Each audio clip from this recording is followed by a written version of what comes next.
This is your life, and it's ending 1 minute at a time. Fight Club isn't just a movie about angry men beating each other in basements.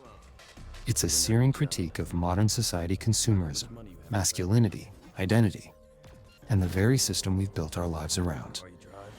In this video, we'll break down how Fight Club doesn't just tell a story, it diagnoses a disease. So grab your soap, and let's dive into the chaos. Safety words to mark the occasion. The word searing or flesh. Gentlemen, welcome to Fight Club. First rule of Fight Club is you do not talk about Fight Club. Second rule of Fight Club is you do not talk about Fight Club. Let's begin with a quick rundown. A nameless man lives in a gray loop. He flies from city to city, calculating accidents, collecting frequent flyer miles. He can't sleep. For 6 months, I couldn't sleep. With insomnia, nothing's real. To feel something, anything, he starts attending support groups for diseases he doesn't have. He cries with strangers. My name is Bob. Bob, you can cry. Freedom.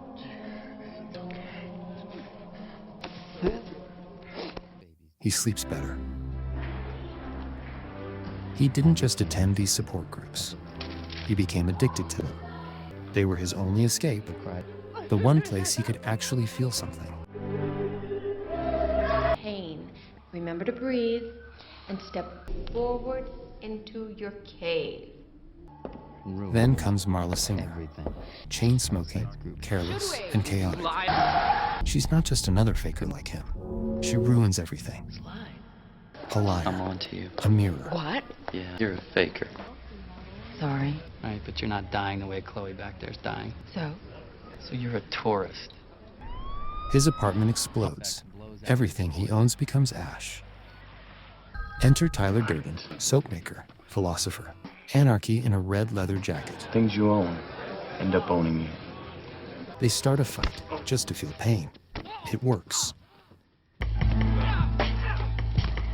Others join.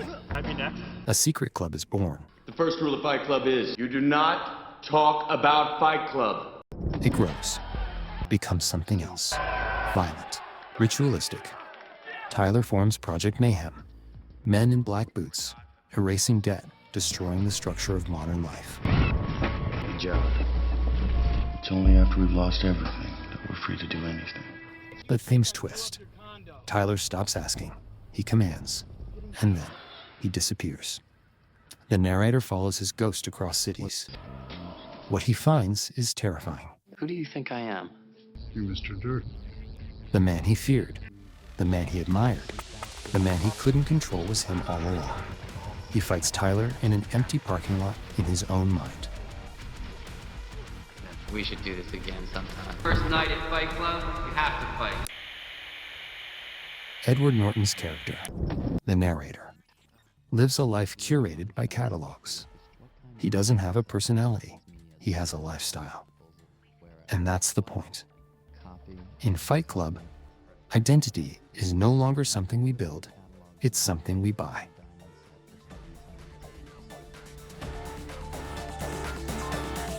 Things you own end up owning you. This is where the critique hits hard.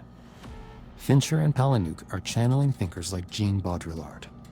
We don't consume objects for their use. We consume the idea of them. We're not just buying a couch. We're buying an aesthetic, a story, a status. The tragedy is not that these objects fail to satisfy.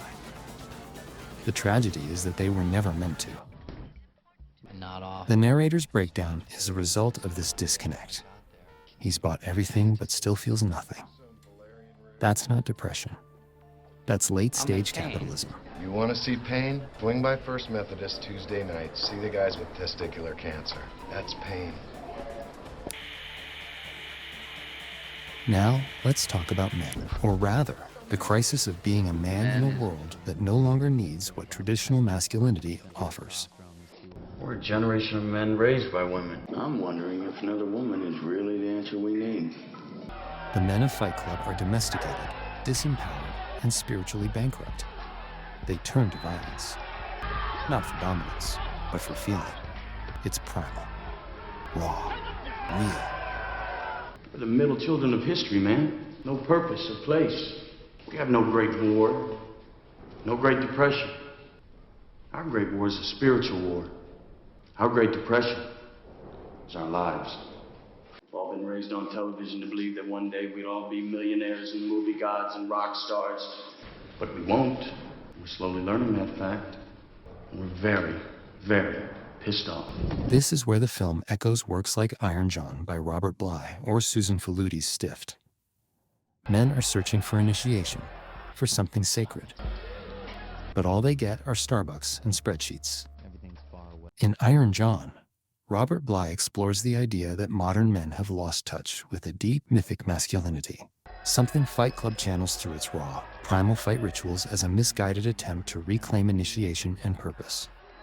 And Susan Faludi's Stift reveals how post-war American men were promised power but handed passivity, a disillusionment reflected in the narrator's quiet despair and Tyler Durden's explosive reaction to a society that neuters male identity. One day we'd all be millionaires and movie gods and rock stars. Fight Club becomes their twisted church, a place to be reborn in blood.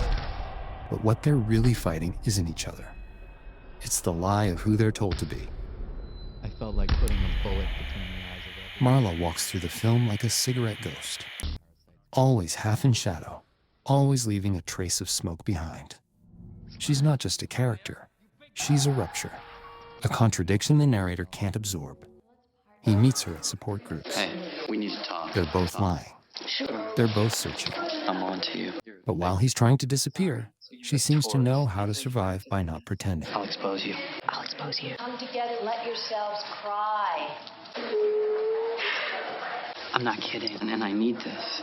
It's not my problem. Meanwhile, Tyler Durden loves her with a kind of reckless gravity. Who are you talking to? But the narrator can't. Suits you. He recoils from her touch, from the intimacy she represents. Because real connection means being seen, and being seen in a world built on performance feels like death. Marla reminds him of everything he's trying to bury: vulnerability, chaos, need. You're the worst thing that ever happened to me. The narrator realizes the shadow has become the flesh. Tyler Durden isn't real. He's the fractured part of the narrator that learned to walk. Who do you think I am? You're Mr. Durden. You're the one who gave me this. Fuck with us! All that crap. Tyler's not here. Tyler went away. Tyler's gone. What?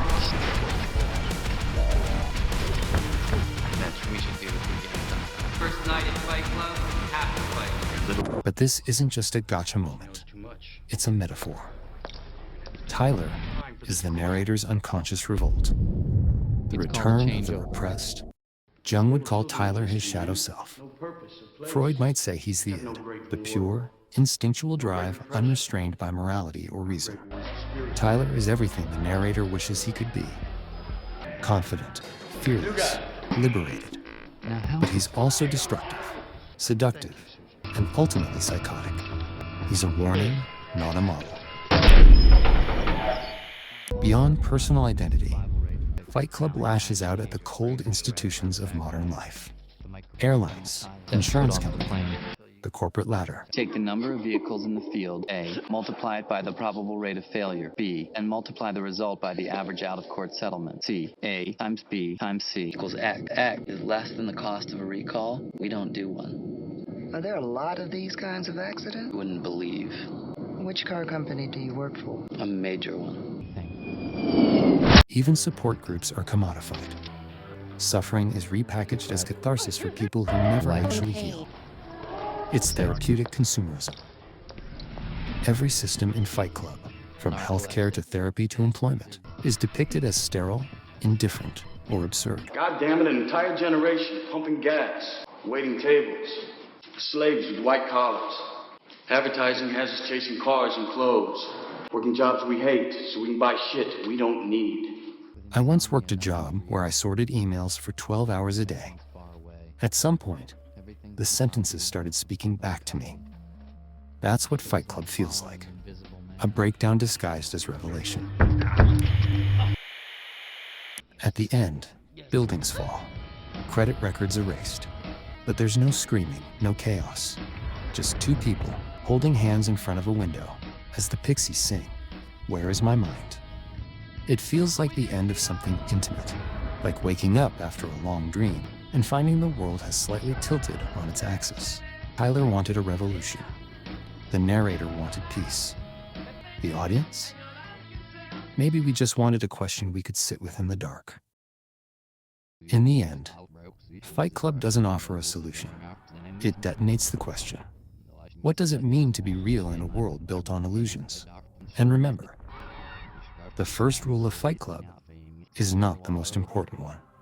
The real rule? Wake up.